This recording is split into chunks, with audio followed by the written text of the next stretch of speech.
Yo, what is going on, guys? Miguel here. So today we're coming at you with a video on how I made $200,000 gross commission in my first full calendar year of real estate. So the completion of 2023 is finally here. It's December 29th, and this is my first calendar year. I finally completed it, right? Not fiscal year, but calendar year completion. So I got my license back in April 2022. For anyone who doesn't know, I had about an 8-month ramp up period. My first 8 months in real estate, I closed 5. One of them was a lease, but I closed 5 transactions.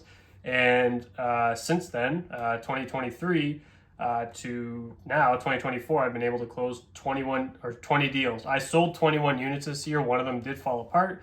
But yeah, I was able to close 20 deals for about $10 million in sales volume. It was like $35,000 under 10 million. We can say it's safely say it's 20 million. In terms of like my actual what's the word I'm looking for? Accurate GCI, it was 197,300, I believe. So if you're rounding numbers, it's 200,000, right? I think we can safely say if I just did another lease deal, it would have been if I just went and did a lease deal, it would have been game over, right? So yeah, so here's the breakdown of the video is going to be basically how I said, like, where my deals came from, right? I have my business plan here to tell you guys where my deals came from, where I set the bar and how high I set it, where my goals were set, what I did before, just to tell you guys like how I got my feet wet.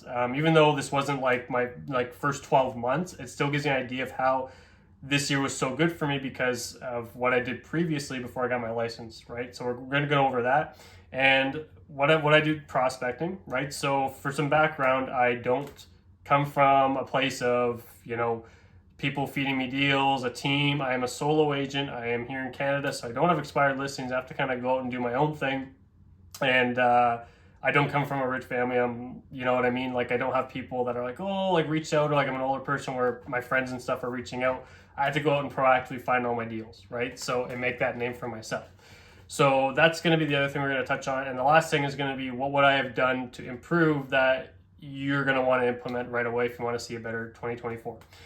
So let's start off with where my deals came from. So 20 closed units. My biggest source of business for sure, if I can account for it, was 50% of my business was door knocking. So from buy and sell directly from door knocking was 6 deals closed, okay? But for the next one in tandem, which was tied, was sign calls and realtor leads, which was realtor leads for us would have been people inquiring through Realtor and maybe Zillow about my listing. That's what I'm talking about. 4 of those sign calls came directly from leads that I prospected from door knocking and that I closed. So that's basically, so I did 50%, 10 deals came from door knocking essentially, right? The next one would have been, it's a tie. It's between for rent by owners and sphere of influence and referrals. So sphere of influence referrals actually came from my social media directly. That was mainly from me starting to do some more deals and people reached out wanting help, right? And I went off and did that. I've been getting that a lot more now because when you're more successful on social media, you're consistent with it, people will reach out to you. That's how you find good business on social media, right?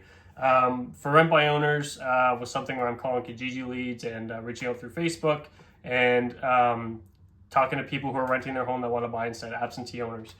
The least successful business structure I had, or amount of business I had, was from for sale by owners. I had 2 deals come from for sale by owners. Now, we don't have a lot of for sale by owners here. They just come up every time, or from time to time, and then I'll reach out to them and then have a proper follow-up structure. I didn't really have a good follow-up structure until I'd say about the last 5 months or so, after I had the Glover retreat and really learned how to really work for sale by owners properly. That's where I see my other 2 come from for sale by owners. So yeah, so basically that's where I closed the 20. The other one that fell apart was actually a referral from another agent because I was Portuguese and they were a Portuguese couple that got referred to me. We're actually still signed as a client. They just, so there'll be a deal in 2024. The reason why it fell apart is because there's an issue with the status certificate. Nothing you can do there, so what do you do? Other than that, I can say I was pretty fortunate to have 20 of the 21 deals go firm, and I was able to make $200,000 from that. So let's start off with where I set, like how I set my goals and the importance of starting high. Okay, so when I sat down and did my business planning for 2023, obviously it was 2 weeks before the new year. I looked at it and I was like, okay, a realistic goal. Now, of course, I want to set my goal knowing myself I want to hit it to 100, right? I knew that wasn't going to be realistic, so I set it to a realistic goal of 20. And as the year was going by, by the time it was the end of June, I only had about 7 deals closed, and it was still similar until like the end of July. So most of this stuff didn't roll in until the last like 4 or 5 months of the year, right? So 13 of my closings came from the last 4 or 5 months of the year, right? So I definitely had a good last half of the year. And we'll talk about some of the stuff like improvements and what I would have implemented. But about halfway through, when I got my coach, which was in July, or it was the end of June, early July, I got my first one-on-one coach, and that's where I raised the goal to 30 to make sure I did more. Now, if I had in the beginning of the year and I had a coach one-on-one, it's likely I would have hit about 25 to 30 transactions, no problem, right? But at the end of the day, I am happy with where I ended off. 200K for a first calendar year is definitely great, right? Especially our average price point here right now is about $570,000, so it's pretty good. So, anyways, the importance of setting your goals high. So when you set your goals high, you really have like certain numbers in place that where you're like, okay, I can't go under this, and you see 1 month goes past and you have it written in front of you. I want to do this many. Well, I got to do this many to catch up. It really helps you implement that further. And then when I was, about basically 7 months into the year, and I'm like, okay, how am I going to get to 20 deals? Well, I had to raise it to 30. And then my big thing was to get to 30 deals, right? And obviously some of the stuff's in control, some of it's not, but by setting that goal, I got to my original goal of 20, no problem, right? And this next year going in, I have a lot of good leads and things under contract as well that are going to move into 2024. So that is the importance of setting your goals high. Now, the second thing I want to touch on is, skill work, right? This more than ever, you have to work on your skills by scripting and role playing, right? At minimum, you want to do at least an hour. So my agenda in the morning is 7:40. When 7:45 hits to 8:15, I am scripting on my own. I'm doing motivational questions that I roll into. After I do my list of motivational questions, I'll roll into either role play on my own, of course, of my listing presentation, or I'll do certain objection handlers. I'll switch it up throughout the week. Then at 8:15 to 8:45, I role play with a group, right? So we have a secret scripting group. So I do it for an hour each day, and then if I have more time later on, I kind of script through my videos, right, where I'm doing social media. And that's how I really have improved my skill set over the years. What I did before I got my license, so to help kind of give you guys some context where I came from, before I got my license, there was 4 months where I quit my job in between getting my license. So I do my real estate schooling. For 4 months straight, I was doing 3 to 6 hours of scripts and role play, just writing out scripts and learning my door knocking script, my listing presentation, the qualification script, buyer scripts, objections. Now, a lot of this stuff, again, you're not going to fully prepare for, because until you actually go out there and work in the field, you're not going to always be fully prepared. But imagine the confidence that I had, which I did, when I went up to my first door. I had no fear. I just got out of the car, went up to Knot, and I was super confident I had it in the bag, which I did. I went through my script without even thinking about it.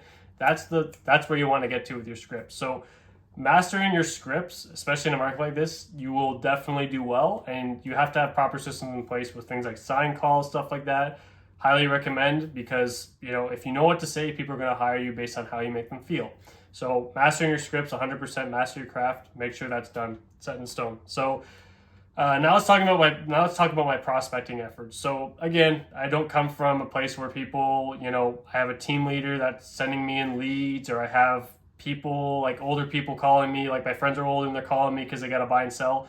I'm 26 years old. People my age are not buying and selling, if ever, right? We can't really afford to do so. So I had to go and find out my own ways of prospecting. So I would be prospecting. I door knock. Basically what it is, and I got a lot stricter with this once I got a coach, but it was always in the morning for sure. Between 9 and 12 p.m. I'd be doing some form of lead generation. I would either be calling for sale by owners, front by owners, follow-up calls with my database calls, which would be quarterly through the year, and door knocking, of course. Now, what I would also do after I got my coach was, and I also hired an assistant.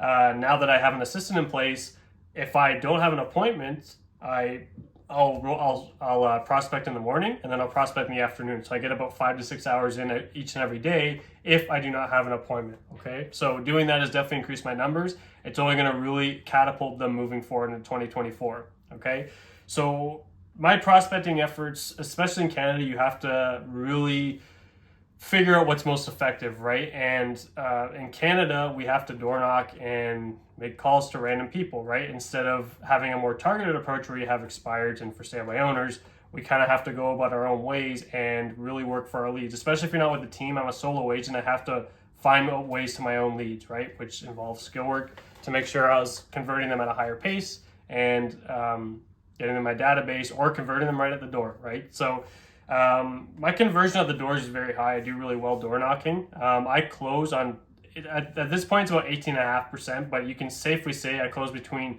1 out of every 5 or 6 door contacts I'll close on, either for their contact information or for the appointment, right? So I've definitely been doing pretty well at the doors, but yeah, so all of my deals, again, I kind of just explained it, but it's all from just proactively going out there and prospecting, which, again, if you're a new agent and you have no business, your only job is to go out there and talk to people, build your business, and find leads. There's nothing else that matters. Don't go back in and try to do social media or whatever. You want to do social media posts, right? But and be consistent on social media. Tell people you want to make sure you're not a secret agent. But your main job, if you have no people you're servicing, you just got to go out there and prospect, right? So let's talk about the last thing, which is what I would have done to improve and make sure I would have got higher numbers, right? Truthfully, if we'll start off number one, hiring a one-on-one coach. I have a one-on-one coach I coach through the Glover U program, and that has really, really helped me. Ever since I hired him, for the last 5 months of the year, I closed out 13 deals, right? December alone, I had 5 closings come in. Now, they weren't all, the way, if you're not familiar, if you're from US, your closings might be a bit different. The way we work in Canada is that the deal will go firm pending, and that means it's clear to close. And that's however long, and then the deal just closes whenever the buyer and the seller have agreed to, right? Sometimes it can be like 3 months or whatever. But for closings this month, because we get paid at closing, of course, I had 5 closings this month for $73,000. Like, that's pretty good in GCI, right? So basically, hiring a coach has really helped me to stay accountable, make sure I'm always have that urgency to do better and to find out that new business. And again, it's just that accountability factor that really helps. And he also creates a path, right? I wish I had that at the beginning of the year, but I did that after the Glover retreat over in Traverse City. It's really helped my business again.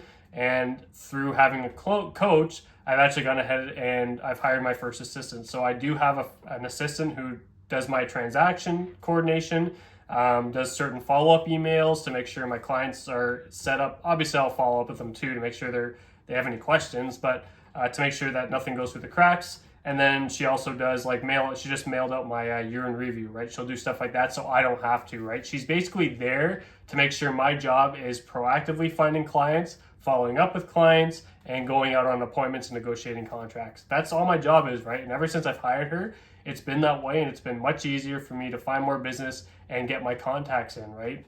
So that was the one thing, and you'll find when you start getting business, you're going to be dragged away from contacts. You have to know that your job is to make sure and you find contacts and get a deal together, right? Without that, you're not going to have a successful business, right? So outside of that, it would basically, the main 2 things would be hire a coach to hold you accountable and hire an assistant, right? Obviously, it's a game of red light, green light. It's not cheap to get a coach, right? I pay about $1,000 US, which Canadian conversion is terrible. It's like $1,400 a month, but it holds me accountable, and seeing that go out of my account, make sure I need to go out there and make more money, right? So yeah, guys, that's pretty much it. So I hope this helps. If you guys have any questions, obviously leave them in the comments. I do foresee a very good year for me moving to 2024. My goal set for 2024 is 84 transactions because I do follow the Red Book almost religiously, and I want to make sure that by the end of 2024 and moving into 2025, before my 3rd year even starts, I want to have a full team working for me. In other words, I'm a 4th level agent. So yeah, guys, if you guys have any questions, drop them in the comments. I hope this helps, and yeah, I hope you enjoyed. This is how I made $200,000 my first calendar year in real estate. It's been a great year, and it's definitely life-changing factor for me. So I hope this helps, and we'll see you in the next one. Peace.